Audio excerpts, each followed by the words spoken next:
Hey everybody, this is Etan. I'm sitting here right now with Atiba Newsome, fashion stylist to the stars. He's worked with Nas, Khalees, Mary J. Blige, and Sean P. Diddy Combs. He's also working on a new reality TV show. We're sitting here in New York City in Columbus Circle. What's good, Atiba? What's up, man? How's everything? Everything's pretty good. How are you? I'm good. I'm chilling. I'm enjoying the weather. It's a beautiful day. What inspired you to start in fashion? Really, my friends that I was just hanging out with, they all worked in fashion. Around the same age, one of my friends was a fashion director for The Source. Another friend worked at Call Kanai. Another friend was an exec at Nappy. This just shows you how far back they go. And they inspired me. They used to borrow clothes out of my closet to do videos for like R. Kelly and P. Diddy. And I just fell into it. I was suspended from my job. I was working at Transit. I got suspended for 2 weeks. So for those 2 weeks, I assisted my friends, and I just never went back. So how'd you get started as a stylist? Interning for another stylist named June Ambrose. She had a crew of young stylists called the Mod Squad. One day she just threw me on tour with Missy Elliott, and I went on tour just like fresh out the box. It was like a learning experience. I learned as I went along. You know, there's no school you can go to. Like FIT can't teach you how to be a stylist. I think styling starts at home. You have to know it. You just have to know. You have to love fashion. You have to know style. I mean, you don't have to have $1 million to be a stylist. That's why it's called styling. It's not called buying. It's called styling. I was looking around a lot on the internet and showed that you did a lot of work with Sean P. Diddy Combs. Can you talk a little bit about that? How did you start with that? I met Puff while I was working for June Ambrose years ago in 2000. Like everybody else, I was always like real afraid of Puff because, you know, he's just a ball of everything, energy, rage. So I stayed away from him, you know, and I saw the way he treated my boss. So I kind of stayed clear, but he would always say something to me like, yo, Playboy, where'd you get those sneakers? Where'd you get that jacket? Or who makes that? So I knew that he kind of admired my style, but I always stayed away from him until I kind of did my own thing. And I was hanging out with Khalees a lot, and he was managing her for a few weeks. That's how short it was. And I was on set with her one day, and he came into the trailer. So he was like, yo, stop playing, you need to work with me. And next thing you know, I was in Barcelona styling him for the MTV Europe Awards. And we've been like on and off for the past 8 years now. So do you think that fashion influences music and vice versa? Totally, definitely. You can't turn on a video without seeing fashion, and you can't turn on a radio without hearing fashion. I mean, in every song, there's a label. Like, when I heard Jay-Z talking about Margiela, I'm like, what the hell is the world coming to? Like, there was a time where no one even knew what Margiela was, and now that you have Jay-Z talking about Margiela, every dude in the street is wearing Margiela sneakers, they want to wear Margiela jeans. These kids can't even spell Margiela, and they want to wear it, you know, and they have Margiela sweaters that are like $2,000, and they look like Old Navy, you know?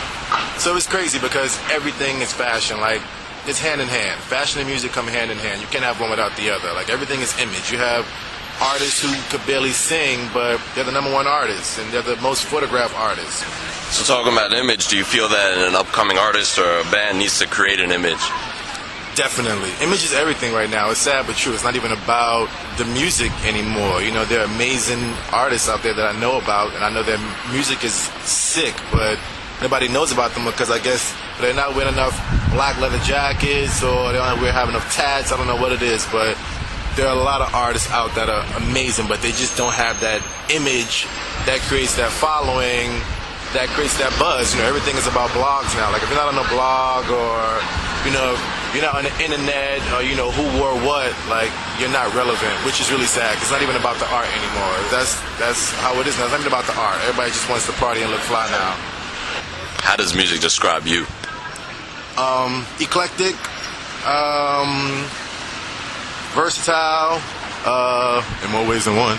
But no, I'm just down for whatever, you know. Like, you can drop me anywhere and I can adapt, you know, because I guess with being in fashion and styling, I've traveled the world, you know, Greece, Germany, London, Spain, all over. So you're more open-minded. I think people who travel more are more open-minded and they're open to different types of music. So I'm just open to everything. Like, you know, I just have an open mind. I'm down for whatever. If you could work with any artist right now, who would you want to work with? You know what? I was a huge Janet Jackson fan back in the day, and I've met and almost work with everybody that I've grown up, watching on TV, from like Mary J. Blige, Faith Evans, Puff, Missy Elliott, people that I grew up watching. She's one person that I never met, but I know she needs help. I love Janet Jackson. Her music is not what it used to be. Her image is really, really bad. Like she looks like LA all day. So when I heard she lives in New York now, I didn't believe it, because she has no New York swag. So she needs me in her life. She needs me to help her get a New York swag and get a New York style, because all these custom outfits that she's having made, they look crazy on her. She needs to just go shopping. Like anybody would give Janet Jackson clothes. I don't understand why they have her looking like that. I think she's amazing. She's still a star. She's Janet Jackson. Like the Jacksons are a black royalty. They're like the Kennedys for black people. You know what I'm saying? They're not going anywhere. But I would like to work with Janet Jackson, even though I think she's kind of like at her lowest right now as far as sales. Like she's not even signed to a label right now. But I would love to work with Janet Jackson. That's who I could think of right now. She needs my help. I want to work with somebody who needs me, where I would make a difference. So I heard that you're working on a new TV show. Why don't you tell us a little bit about that? Yeah, the show. The show is called House of Glam. It's a show about my agency, the Beeline Group, ran by Brandy Simpkins, and it's me and like 4 other stylists, a hairstylist, a makeup artist. Basically, it's following the agency and seeing what we go through as a small boutique agency, because there's only like 6 or 7 of us, but we all work with everyone from Ciara to Rihanna to Puff, and basically you kind of get to see what we go through, the ins and outs and the things that we deal with, from shopping, getting jobs, losing jobs. We're a group of people who work together, but we also kind of work against each other, because we're all trying to get the same job. So it's competitive, but it's still a family thing. Like if one of the guys needs to borrow something from my closet or vice versa, we help each other out. At the end of the day, we're still all struggling artists. People may think that they see us in first class or they see us working with this artist, but we're all still struggling. We're still trying to make it. Like, it's rough out here. We just make it look good. So what are some of your plans for the future?